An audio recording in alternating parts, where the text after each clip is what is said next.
Welcome to the first video in this series, Metal Professor's Math Coaching MPMC Video 1. I do have a Video 0, which sort of sets the stage for what all is going on here. I plan to be running ghost classes, following along through the semester with calculus classes, doing some problem solving and some explaining for people who are in those classes and might need some extra explanations or solutions, just a little bit of extra help and a different voice trying to explain some of these things. So in the other video, MPMC 0, posted before this, in this YouTube channel, you can see who I am and why I'm doing this. That's not for me to do right now. Let's just get to it. I intend with the next video to actually start some problem solving, but for this one, I want to set the stage with some general advice and trains of thought to help you be successful in your math classes that you're taking. By the way, I'm recording these at home, not a fancy recording studio, so you'll see the mouse encroaching. You'll see or hear my creaky chair sometimes. And best of all, you'll hear my dogs barking in the background sometimes. So we're just going to have to deal with it. So before you start into a math class, to be most successful, I would like to encourage you to think about a few sort of philosophies of doing math work in your head, but particularly on paper. Some simple things that ought to help a lot in terms of your ability to communicate with yourself about what you're doing so that you can understand what you did when you go back and refer to it later on, and which will also help your teacher understand what it was you were trying to do. So let's talk a little bit about the proper use of the equals sign, how functional notation works, how to use the proper terminology, and a question about who is in charge of all this stuff that you're doing anyway. And I have these 4 topics looking back on years of experience of teaching college level math, pre-calculus through calculus and beyond. And some of the common things that if I could be, the parrot on somebody's shoulder while they're doing their math, squawking at them about stuff, these would be some of the big ones. These are not about doing the math specifically. They're about the framework of you doing your math so that it makes more sense to you and the person who's trying to interpret it, which half the time is your grader. The other half of the time is you yourself when you're using your work to study for a test. If you're not using your own work to study for the test, why are you doing your work? Well, of course you're getting graded on it, right?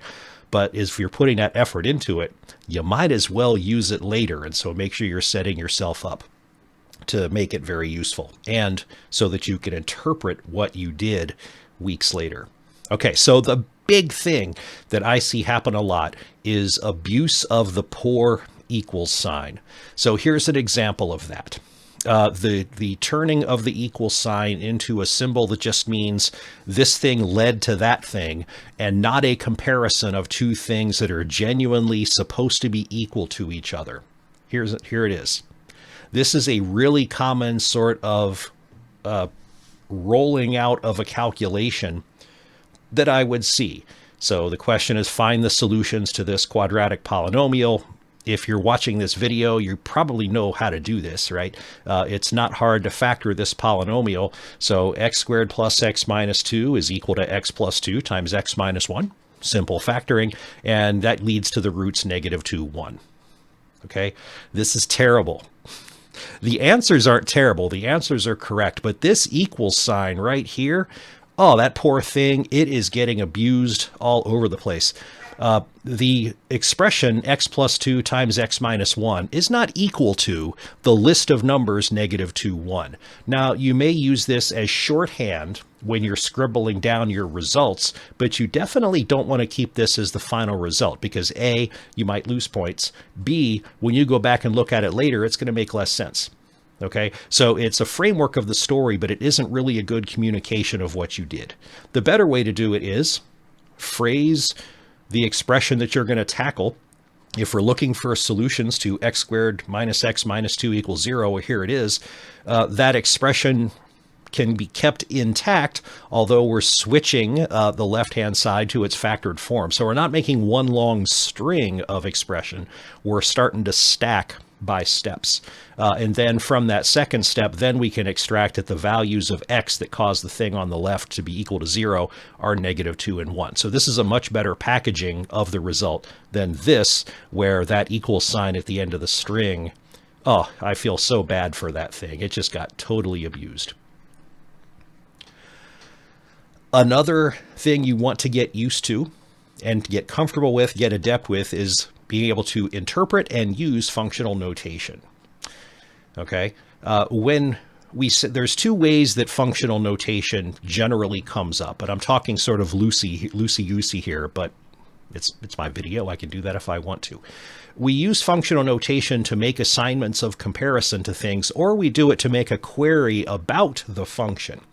And here's what I mean. If we just write down f of x equals x over x minus 2, right? This is functional notation. You know what it means.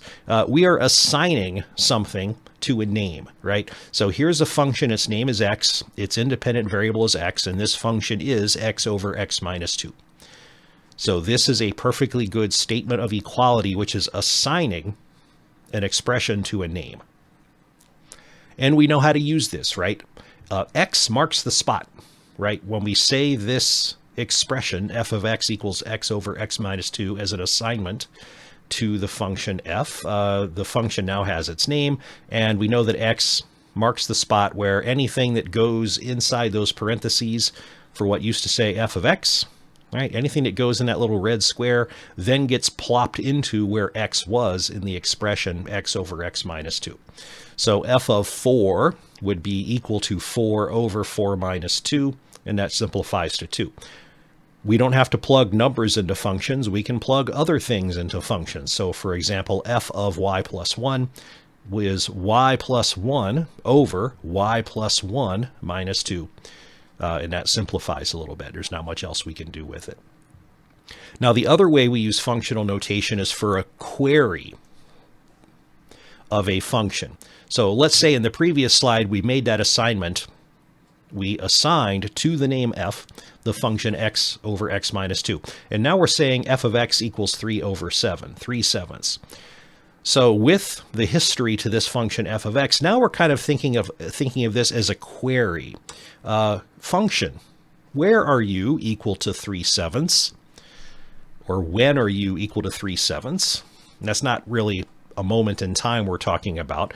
We're asking for what values of your independent variable x are you equal to 3/7. So we're giving a query to the function. What causes you to produce 3/7 as a result for this function x over x minus 2?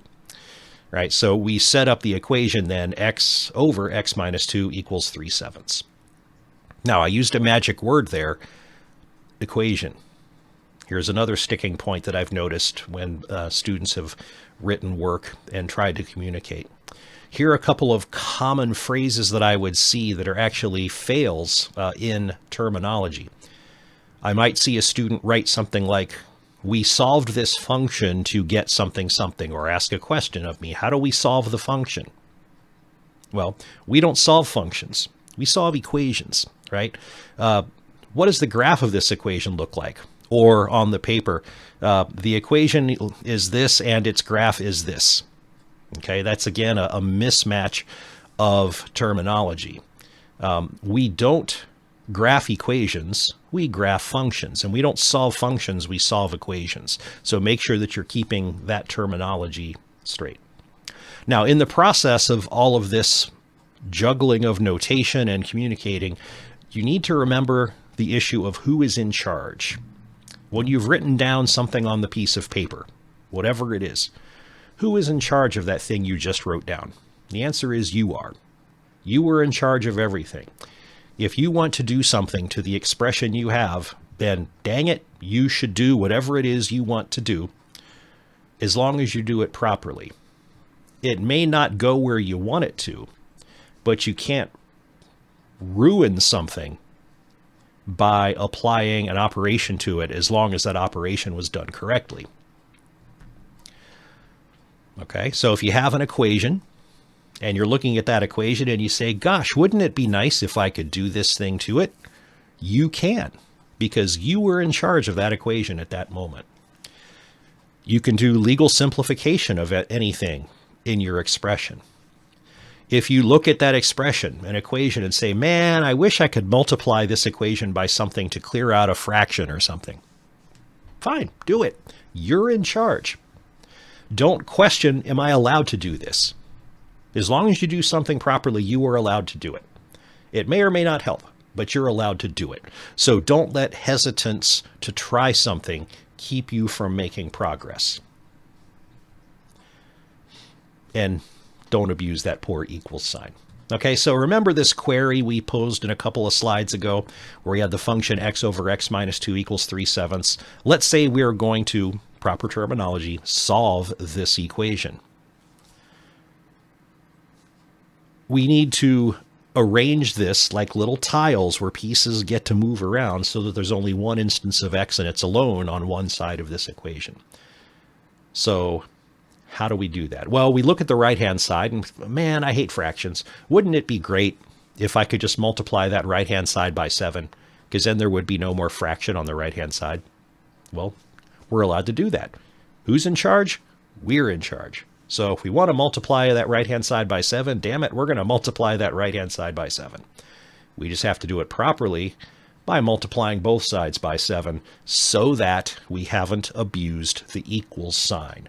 This is the glue that says this thing on the left and this thing on the right need to stay the same. So if we multiply one of them by 7, we have to multiply the other one by 7. And that does clear out the fraction on the right-hand side. And now we look at this thing and we say, ugh, this left-hand side is gross too. Wouldn't it be great if we could multiply that left-hand side by x minus 2? Well, who's in charge? We're in charge. Yes, we can multiply that left-hand side by x minus 2, and that shakes the equation down to 7x equals 3x plus 6. And then here we're kind of in old familiar territory. You might remember the phrase combine like terms. You've got x's on the left, x's on the right. You really want all your x's together, which means we really would like maybe the term with x on the right to go away. Well, how do we make 3x go away? We subtract 3x. Wouldn't it be great if we could subtract 3x from the right-hand side of this?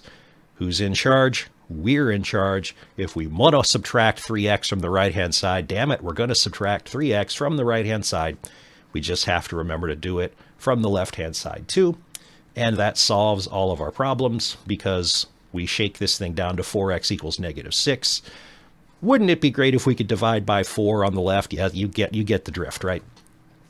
And then that simplifies to the final answer. Oops. It says ta-da at the bottom there. It got cut off, but because we're excited about this. Now, this was a super simple problem, and I took way too long to describe it. But the idea here is that when you were doing your problem solving, remember that you were in charge of what you're doing. And if you want to make an operation happen, make it happen. Just make sure it happens properly by doing it to both sides of the equation. And in that process, don't be using your equal signs as thumbtacks that connect a long linear sequence of step, step, step, step, step. Build downwards like a tower where you're going from this step to this step to this step to this step, right? So make sure you're good at functional notation. Keep your terminology straight. Don't solve functions, right? Graph functions. Don't graph equations. Solve equations. Remember that you were in charge of your expressions. Don't abuse that equal sign. And just some bonus advice again in terms of the presentation of the work. Show your process from beginning to end. Paper is a renewable natural resource. Don't be afraid to use it up. Use words. It's okay to write English words on your paper. In fact, it's better. Use the phone test. When you've created a solution to a problem, imagine you took your piece of paper. See, the dogs are barking. Imagine you had to read it to somebody over the phone verbatim, using only the symbols and words that you put in place on the paper. Would it make any sense to the person who heard that over the phone? If not, use more words. Write everything down so that a person who doesn't know what this stuff is about, who isn't familiar with it, who doesn't remember any of it, write it so that that person will be able to understand what you did, why you did it, and how the sequence of events took place. Because 4 weeks later, when it's time to study for a test and that homework that you have written is being used by you to study for that test, you are going to be that person who doesn't really remember what it was all about. So help yourself out. Leave yourself a record of what it is you did and how you did it. Don't just try to squeeze everything into the smallest amount of space possible. Be your own friend when it comes to doing math problems. Okay, so that's my big picture advice just going into this semester. I'm going to prepare a video or two in the next day or so to start off ghost classes for Calc 1, Calc 2, and Calc 3. It's late August. It's the early end of the semester, so I'm going to do some problem solving based on topics that people in any of these classes are very likely encountering. If you want to see something specific, because you know something is coming up next week in one of your classes, oh my God, we're going to talk about limits. What the heck are limits? Let me know. I want to make sure to be able to include that. My email address is metalprofessor@gmail.com. I should have typed it onto a slide, but I'll put it into the comments. Send me an email if you already know what topics are coming up and that you might like some extra help on. I will build some of those problems, sample problems, into next videos. So thanks for watching this. It took a little longer than I hoped, but you know, I taught for 20 years. I can't shut up, except for now.